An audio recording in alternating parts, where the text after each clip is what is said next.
Hello, good Woche to all of you. Here we go. Am Yisrael is coming out of Mitzrayim. The hearts get open. Shem, we'll talk about it tonight. So first, as it is our holy habit, we'll start with the story of Baal Shem HaKodesh, which was a great segula for Yeshuas the entire week, and all good stuff. So, yes.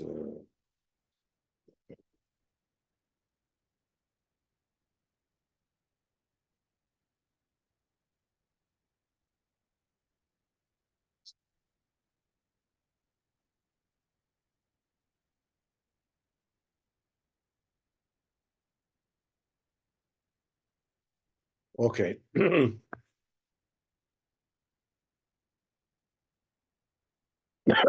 One Shabbos Kodesh, the Baal Shem Tov sat together with his Holy Chevraya, and immediately after Kiddush, he broke into a big smile. After he sat down, smiled again, waited a little bit, and smiled once more. No, I mean, the Talmidim obviously were a little bit, what is that?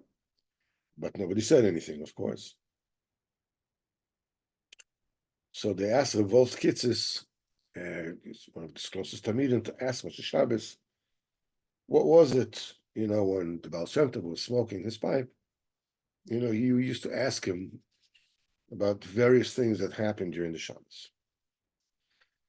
So Moshe Shabbos, Revolt came into the Baal Shem Tov and asked him, why did he laugh of Shabbos? So the Baal Shem Tov said, I'm going to show you what it is that caused this glee, this laughter.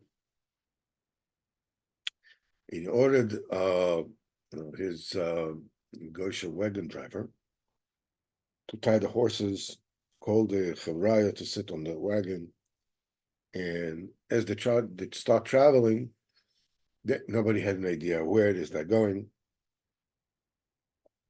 The trip took all night long, and just before morning, for daylight, they came into the town of Koznitz. Baal Shem Tov went with his entire entourage. He went into the Parnas HaChodesh to stay by him. After Shachris, Baal Shem Tov asked that they should call to him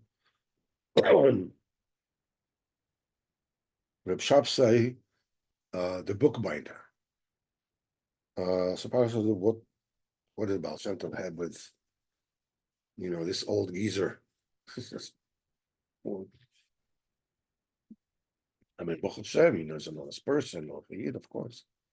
But he's a very simple person. He's B'chalot ben Torah. Rabbeinu has with him. Baal Shem Tov said, just bring him. When the bookbinder came, Baal Shem Tov said, you should call your wife as well. So the Baal Shem Tov told the bookbinder, tell me what it is that you did on Erev Shabbos. But I warn you, be careful to tell only the truth and the truth alone. So Shabbos says, I'm not going to hide anything. Whatever it is I did, and if I made an avera, so so the Rebbe should give me tshuva. All I do, is I bind books. That's what I do, and as long as I had koyach, Baruch Hashem, I find parnasa. So I used to buy, on Thursday night, I used to buy everything that I needed for Shabbos Kodesh. And Erev Shabbos, 10 o'clock, I already finished my melacha. And I went to shul, to Shir Hashirim. So Shas is probably Shas Manis. It was like you know, 2, 3 o'clock in the afternoon, something like that. And I would stay in shul until Shabbos Tefillah. Now, I've reached an old age. I don't have koyach to make my living from my, from my work.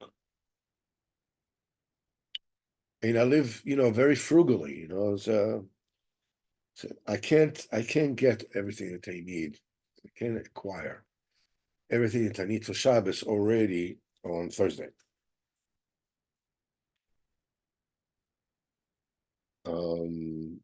But this mitzvah of going to shul Erev Shabbos in the 10th hour, I don't let go.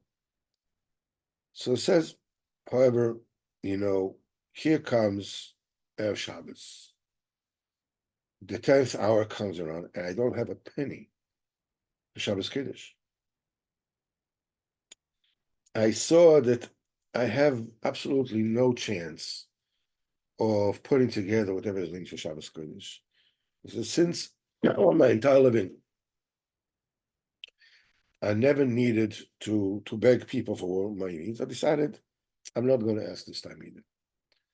Not from people, not for Kupa Shatzdaka, nothing.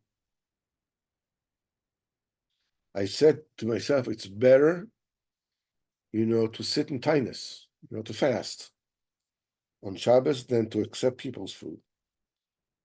And I warned my wife that if people will notice that we have nothing at home, they want to give us challahs and fish and whatever, or meat. Tell her not to agree b'shum panim v'ofen. We'll get be'ahava, whatever it is that Kodesh Baruch Hu gives us. That's it. So by the time I went to shul, my wife cleaned the house. And, as she was sweeping, she found an old piece of clothing that she has misplaced like years ago. And on that particular piece of clothing, there were buttons of silver, pure silver. So immediately she went to the silversmith and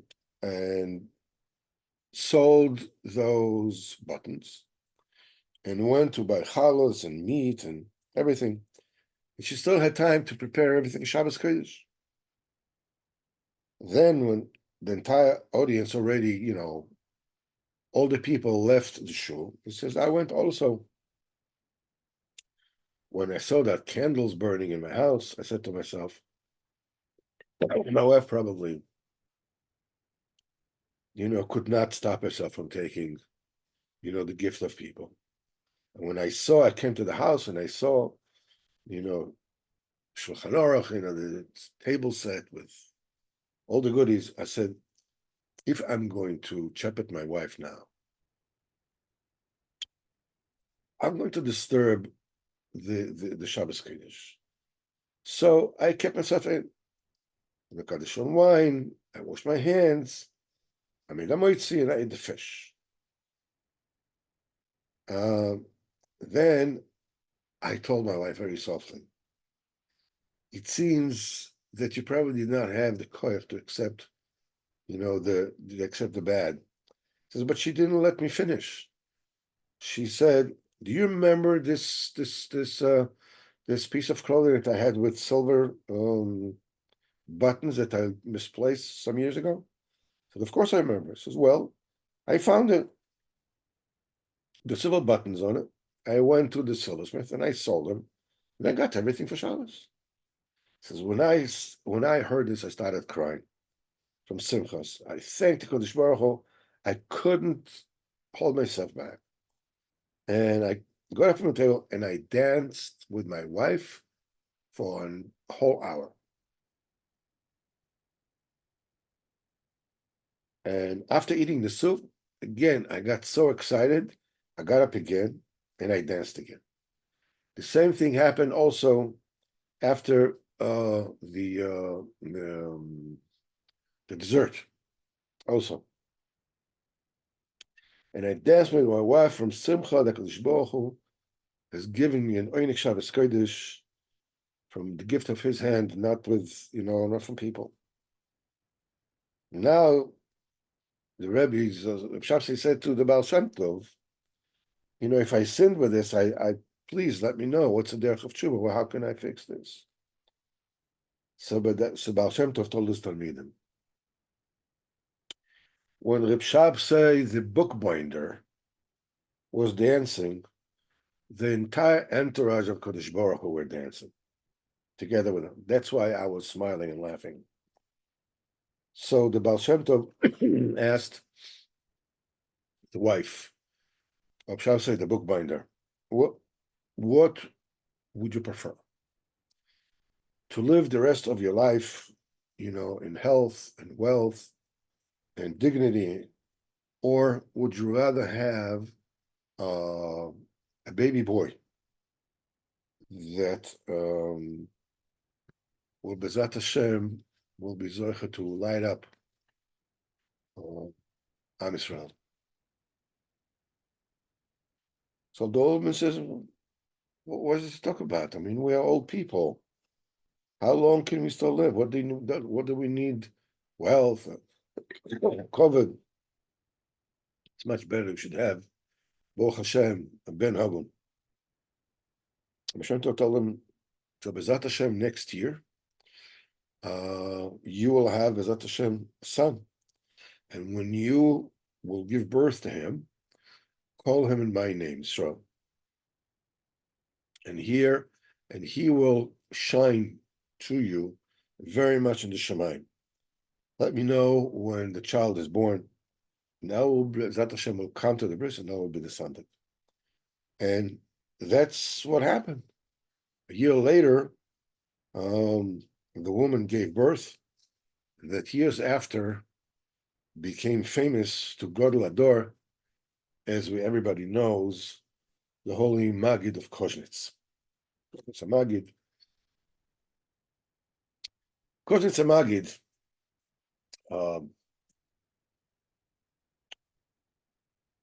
There are many, many stories about the Koznitz Maggid.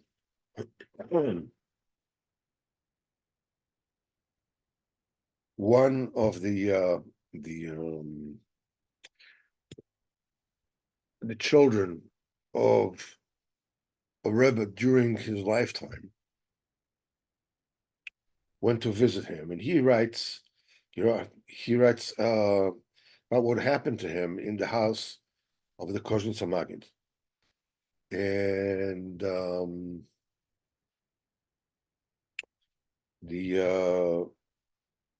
he said that during with the Shabbos B'Mincha, I think it's Shabbos B'Mincha, or Erev Shabbos, I'm not sure, I think it's Shabbos B'Mincha. He used to take out the Sefer Torah, the Koznitz Maggid would say Sefer Torah, and he would read the Shnai Mikra and the Chatagum from the Sefer Torah. And while he was laying it, says the door opened, and a woman, the back door was open, and the woman snuck in and stood by the door. And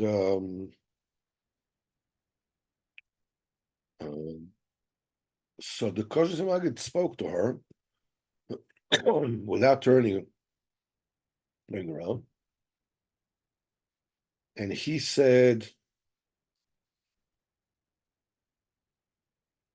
your name, you are Leah Bas Zissel? This is who you are? And she said, yeah. He says, and you gave a kvittel to have children. I said, yes, I did. So The Koshin Samagid said, here it says, when Am Yisrael were afraid to get into Eretz Yisrael, he said, we're going to lose the battle, with this. And he says, and Moshe Rabbeinu rebukes them. And he says, the Tapchem and your children, Asher Amartim Lavaziyeh, you said that he will be plundered by the enemy. He's the one who's going to inherit Eretz Yisrael. So the Kozin Magid said, "V'tapchem asher amartem," and your offsprings that you have mentioned, Lavaz, Rashatevis, Leah Bas Zissel. Yeah, you will have that children that you asked for. That request will be granted, and obviously, Dibur for Tzaddik, Lakozin Samagid, Kanan Ahora. This is exactly what happened. Kozin Samagid was the Gadol Ador, during Rabbeinu's time, one of the, just before Rabbeinu, and actually, the Rabbi Yitzhak Berditchev and the Choyza Kodesh from Lublin and the Kozin Samagid have made together a pact that they would do whatever it is they would do to bring Mashiach during their time. Now, Rabbeinu was very unhappy about that. And I don't know if he sent people to tell them not to do it, sent them, they told them, didn't tell them, whatever it is. And at that time, I think it was Erev Tisha B'Av, that they said that they're going to do something, whatever.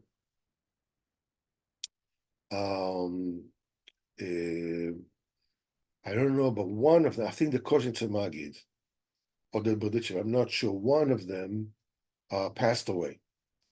So Mimela, whatever it is that they have made between them, they will do, wasn't possible anymore. Was, I don't know if it was Erev Chodesh,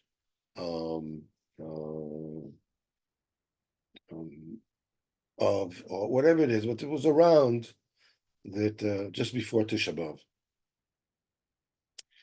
And the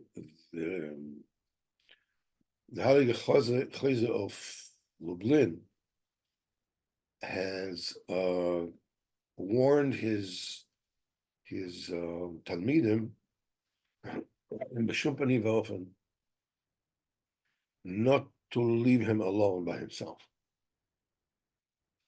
So they were, the entire night, whatever it is, that was the night they were supposed to do what they were doing.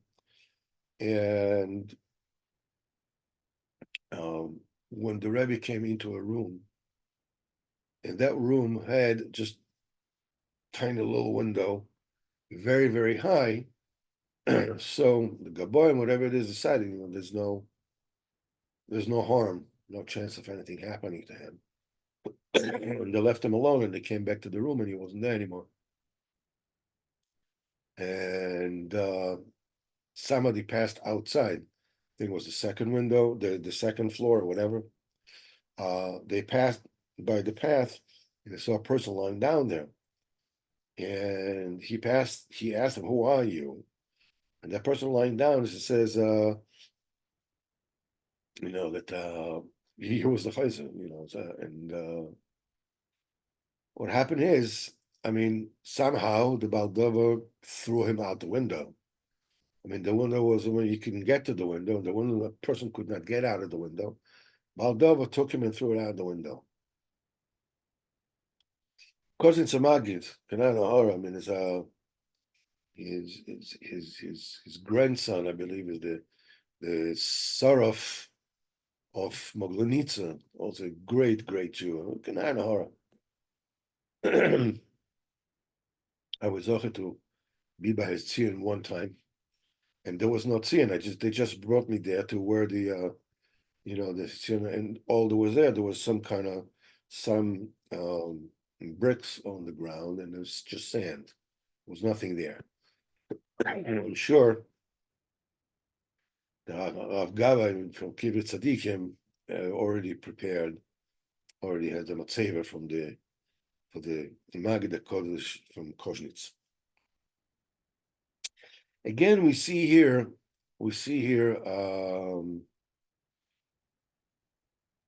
that the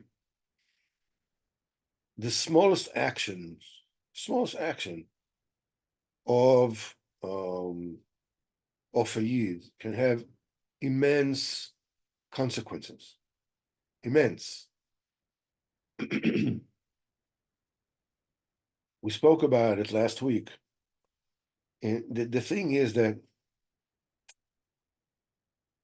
it's not just that, Kodesh Baruch Hu is he's very egalitarian, and he's he loves simple people. He's very Heimish, and it's all true, obviously. But this is not what this is about. What this is about, and we'll see a little bit in the Sicha that we'll read later. Sorry. The real thing is that you have no idea who you are. You just don't. You're, as likely or not, has judgment on who you are, what you managed to accomplish during your lifetime, and all that you never managed to accomplish during your lifetime. And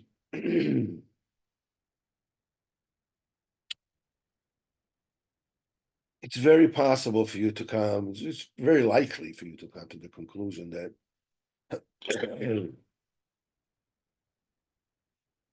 it's a shod. Yeah, it's a loss. It's a chaval.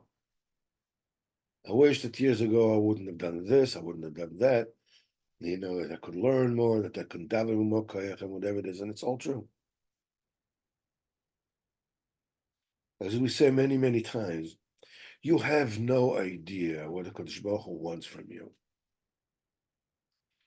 And you have absolutely no idea, within the scheme of things, who you are and what you are, works together as you're leaning on the tzaddikim. We there are all kinds of Olympic games, lahavdil, of people that are in wheelchairs. And people are very like, whoa, amazing what they can do. What is just amazing what they can do? I mean, compare them to people with healthy legs, whatever it is, it's pathetic, it's pitiful. So, yeah, of course. But you're talking about people who don't have legs, or whatever it is, that don't have functioning legs. Vis-a-vis whatever it is that their capabilities are, they're doing fantastic. The same thing applies with you. You don't know where your Yetzer Hara comes from. You have no idea what happened with you in previous Gilgul. You're here in this world, you don't know what you need to accomplish. What the tzaddik is telling you, as long as you do the best of your ability, that you push yourself against your envelope as much as you can. Sometimes you can't even push the envelope, but what you can do is you can push yourself to push the envelope. And you're doing it b'simcha. And you lean on the koach of the tzaddik, whatever needs to be done with this pula is being done, is being accomplished. I'm telling you right now, you have not wasted your life. And then you're not wasting your life now doing what you may think is like not even second best or third best or fourth best or fifth best, but just downright a joke. No.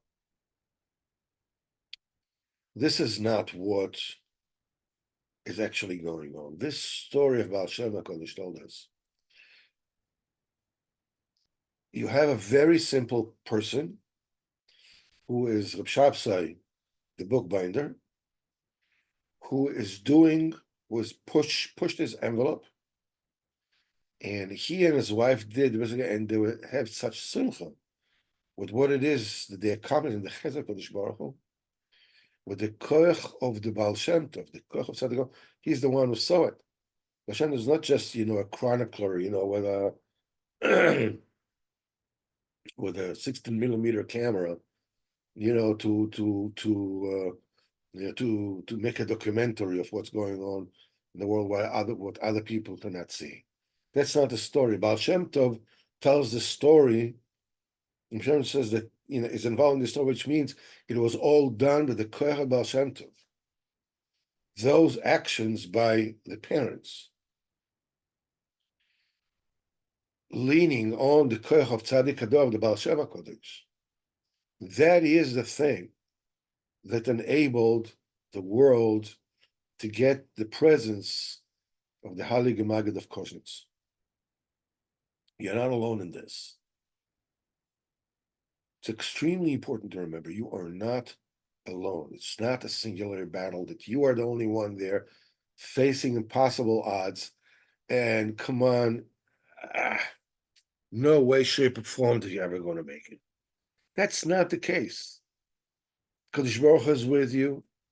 As long as you're connecting yourself on the tzaddik, you're talking, you're mekash yourself to the tzaddik, and you remind yourself you're doing the best you can.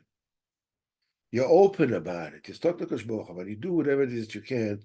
What you accomplish with your little things can be much more than huge tzaddikim, much bigger than you can sometimes accomplish in a lifetime.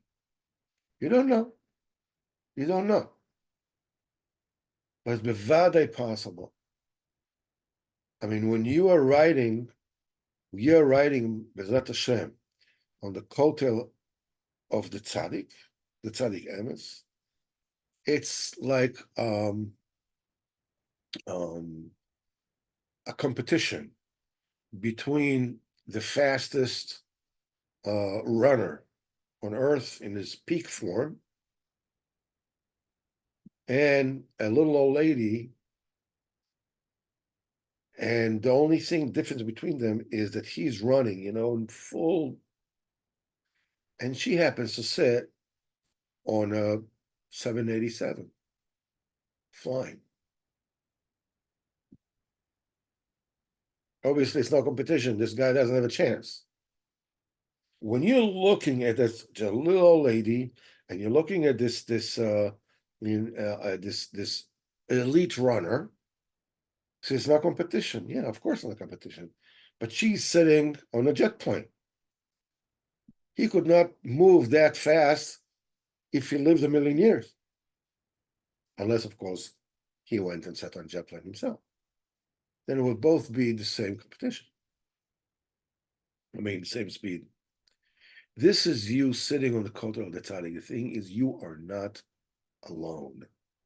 It's not just, I blew it. Again, I didn't do it. It's not about that.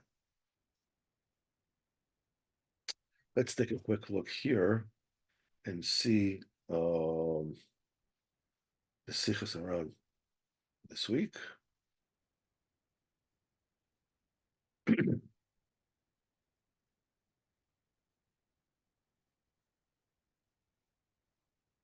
Okay, here we go. Sicha 225. This is Reish Chaf Hey. Rabbeinu Zichron Livrocha, when he was in Uman, Shaloto Echad, someone asked him, It's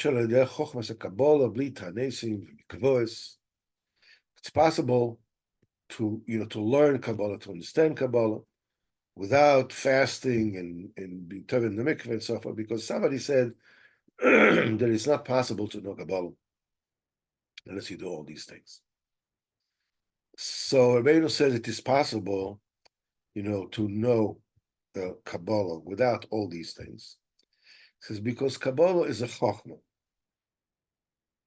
In other words, it's a wisdom. You'll learn it, you'll know it. It's not a Ruach HaKodesh or spiritual madrigas like that. It's a knowledge. Either you know it or you don't. And he said that the reason why it is so difficult to understand Sefer Etz Chaim, because it's not written chronologically the way it's supposed to write one thing leading to the next. And then he added on to this and said as follows: at the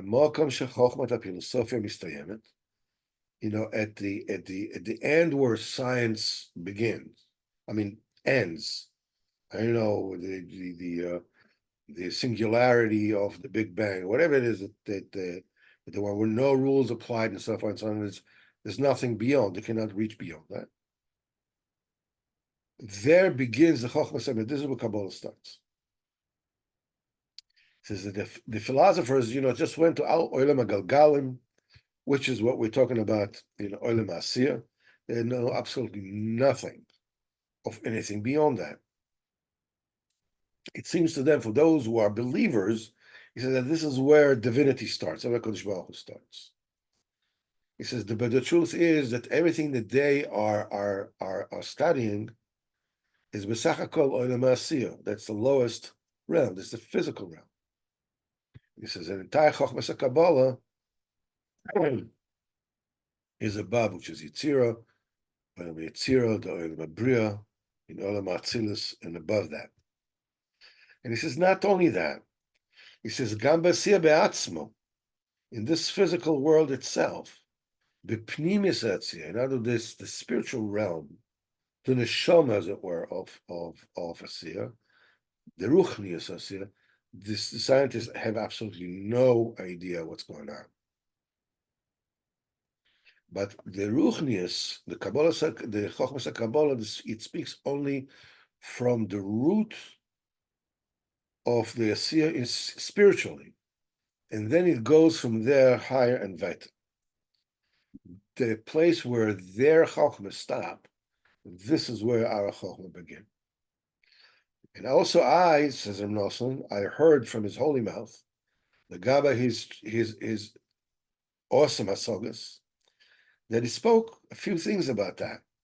And he says, by the mechakrim, by the philosophers, by the scientists, his idea, their idea ends in Olam HaGalgalim. In other words, the universes, whatever. It seems to them from then on, it's just pure Elokus. What happens behind the singularity, point of singularity, where they, sort of like believe that all the laws of nature originated from a single point where there were absolutely no rules at all. Why would rules of nature begin there? Those scientists that have emunah have no problem with that. I'm saying, Kodesh Baruch Hu decided he's creating a physical world, and these are the physical rules upon which this world is going to run, on the outside. And what actually is going to happen, it depends on the inside, the ruchnis of Olam HaAsiyah. Those who have no emunah are just standing by a beginning, knocking at the door when there's nothing beyond that, as far as they're concerned. But really, the entire Libet Kabbalah is in Olam Madregas from there on. Which then even that person, says Rabbeinu, that has already was masig, attained the Chochmas Kabbalah b'shleimus, Chochmas still the great HaKadosh Baruch Hu is infinite. He says there's still way beyond Gavoya Mal Gavoya.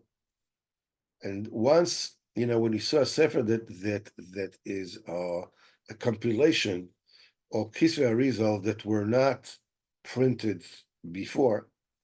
It speaks about the trickle effect on the madregas that come before that Sichos. Rabbi Nosson writes about it in Likutei Halachos. It's called Olam HaMalbush. As it says in the book of Yakal Moshe, and he spoke to me about this, and I was astounded, said Rabbi Nosson, that there is a limud in Kabbalah which is above the Olam HaTzilus. I mean, when you see the Idra Zuta, the Idra, even that which we are able to learn, we're already reaching of levels that are not only unknown, but they're unknowable. And here you see that you have limudim of what happens before it. Rabbeinu laughed, and he said also the same thing. The scientists also stuck in the idea, in the end of Olam HaGalgalim. And he says the same way that they have this is their boundary. This is Kevayochel, the boundaries of those who learn in Kabbalah. He says, but even the Chochmas HaEmes that is above and above and above, immeasurably, because the greatest of Kodesh Baruch Hu is unknowable, and it's not possible to explain all this properly in writing.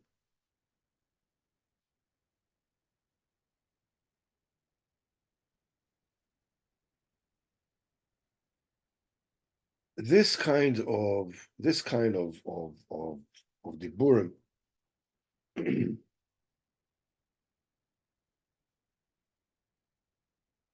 are important because many times each and every one of us is very tempted and drawn to see how science and Torah meet together. We feel like, look, scientists are, they got this to this particular point, they cannot move any weiter. And here you take a look at there's a safer book, I don't know, called it safer book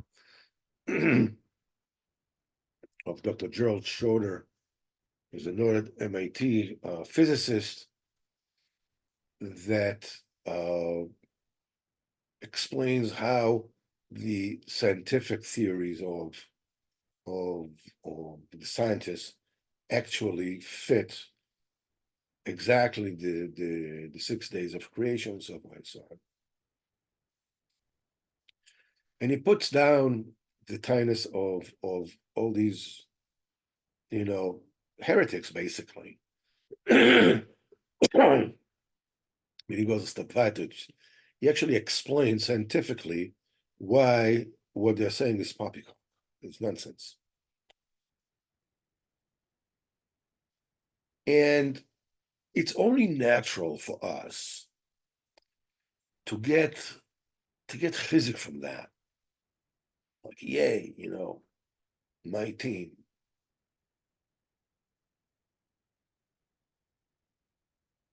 But this stems from inferiority complex. I remember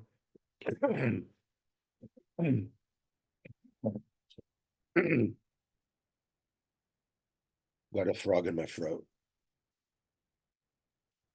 I once told the Psicha Balev, and I told him, that about the letters the Chazon Ish wrote to Rabbi Chona Spector, who was a Breslover, and he was one of the people who were proofreading the books of the Chazon Ish as they went to print.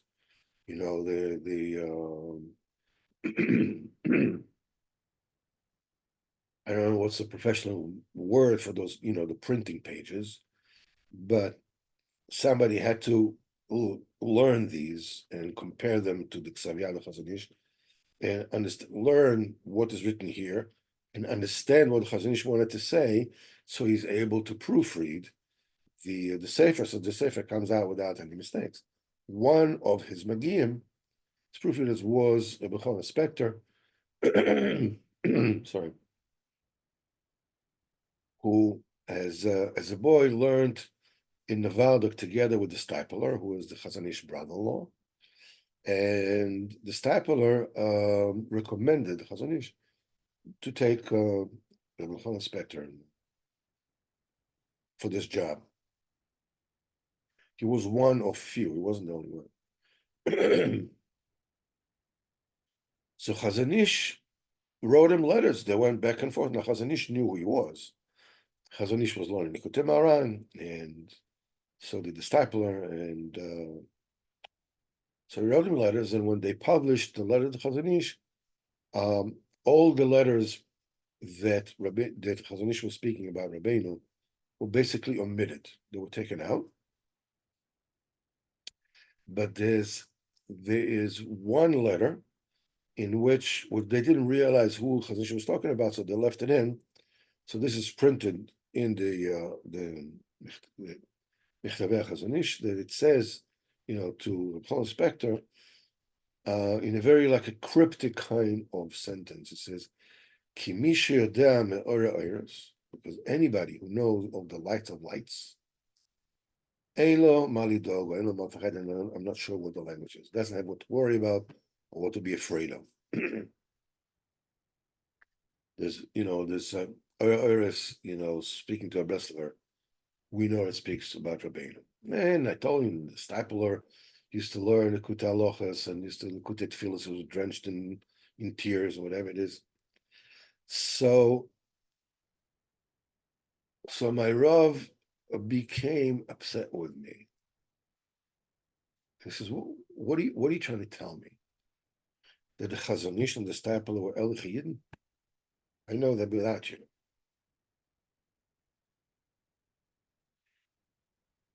He says that your problem is that you have an inferiority complex. You're not sure. You believe in Rabbeinu, but the jury is still out. You still need a skama, you need endorsements from the Chazon Ish and from the Stipler, who are great Yidden. And when they give it to you, you feel,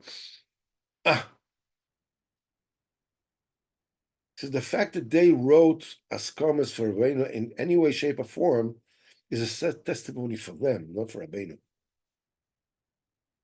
We don't realize how small is our emunah in the Kodesh Baruch Hu, in the Torah, and in Tzaddikim. That's why we get so much chayos when scientists approve or this gadol approves of Rabbeinu or whatever it is. The only thing that you need to learn from this, shouldn't beat yourself down. It's normal. The thing you need to learn is my emunah in a Kodesh Baruch Hu and in the Torah and Tzaddikim is still in its infancy. And what you need to do is you need to ask Kodesh Baruch Hu to let you in. Knock on the door. The same way that the scientists didn't even get through the doorstep of what Kabbalah starts, the same way all the Gdolim, real Gdolim, real Tzaddikim, did not start to comprehend the Gdula, the greatness of the Tzaddikams. It's impossible to talk about it. That should be an indicator. If I am all excited by great people giving me askamas or scientists saying, yo, Torah, you're right. If I'm getting excited from this, it's just an indicator there's still a long way to go with my emunah. So where should I start with my emunah? Besides asking Kodesh Baruch Hu, obviously, to give me more of deeper emunah and more concrete emunah. The answer is in the beginning of the story of the Baal Shem Tov that we spoke. It starts with the belief of the tremendous greatness of whatever it is that you do, the small things that you do, and how you fail and then you get up again, and you fail and you get up again, and compared to anybody else, I mean, it's like everybody is running the speed of sound and you're walking backwards. I don't know. Believe that everything that you do, everything good that you do, is a must, and coupled, where you're leaning on the koach of the tzaddik emes, tikkun kol oilamis rests on it. The hatzlocha of entire Am Yisrael rests. The hatzlocha of entire Brias Oilam rests. Nah, come on, be realistic. No. That's the truth. What is actually being done with it? What is this? What is this? What is what? I don't know. I have no clue. But it's bevada kach. Little dance by the Shapsai bookbinder and his wife get the world the Koshin Samagid. Hakol Moedim Chassidus would not be what it is today without the Koshin Samagid. Dancing 3 times. After the kach that his father thought that, maybe he did something wrong. Maybe he made tshuva. Maybe he was like making light, whatever. Same thing applies to us. Baruch Hashem, we're standing on the shoulders of a giant. Baruch Hashem. Baruch Hashem. So I want to conclude with Hashem that all of us, Hashem, we should have a fantastic week, a fantastic month, fantastic year. V'atzlachu Rabo, b'kol ha'inyanim, B'ezrat Hashem, Kadosh Baruch Hu will be machnia all the enemies of Am Yisrael, b'tachlis. As I'm sure soon in our days, the most important thing that we can do now is call out to Kadosh Baruch Hu, please help us. The more people that do that, the quicker our deliverance is going to come. Anybody who has a seichel amiti understands that how the fact that the state of Israel exists with all the Shivim Zevim, all the 70 wolves around it, I don't care how strong the army is, how smart the scientists are, how whatever. It's a miracle. Every single day is a miracle which is greater in Kriyas Yamsuf. They did all kinds of fairly shtick before we saw what happened on Simchas Torah. Baruch said, you know something? I'll blink and I'll show you what happens. Shem Yachim. Whatever it is that you can tell. I mean, when you'll tell them, you say, listen, you need to call out HaKadosh Baruch Hu now, and we will be delivered. Many of them will look at you like, what the heck are you talking about? It depends on the army, it depends on the intelligence, it depends on this, depends on America, depends on... Kadosh Baruch Hu Yazor, B'ezrat Hashem should not put us into Nisyonos. Bring B'ezrat Hashem Geula Shleima, Korah Mamish. Alevai that they should just leave all their chokhmas and come close to Kadosh Baruch Hu and call out to Kadosh Baruch Hu. Call out to Kadosh Baruch Hu. Feeling it, not feeling it, ceremoniously, symbolically, I don't care. Just call out to Kadosh Baruch Hu. It should not get to the point, Chas v'Chalila, that we had. I'm sure, when did Yam Suf split? When the people started screaming to Kadosh Baruch Hu because there was no other way out. Kadosh Baruch Hu should help us, Hashem, that He will show us and will deliver us way before we reach this point. B'ezrat Hashem. Kol b'ezrat Hashem b'kol b'yaminu mamish. Thank you, b'ezrat Hashem. Monday night we're going to have an open mic night. Questions, inyonim, whatever. We're having fun, so everybody's invited. B'ezrat Hashem.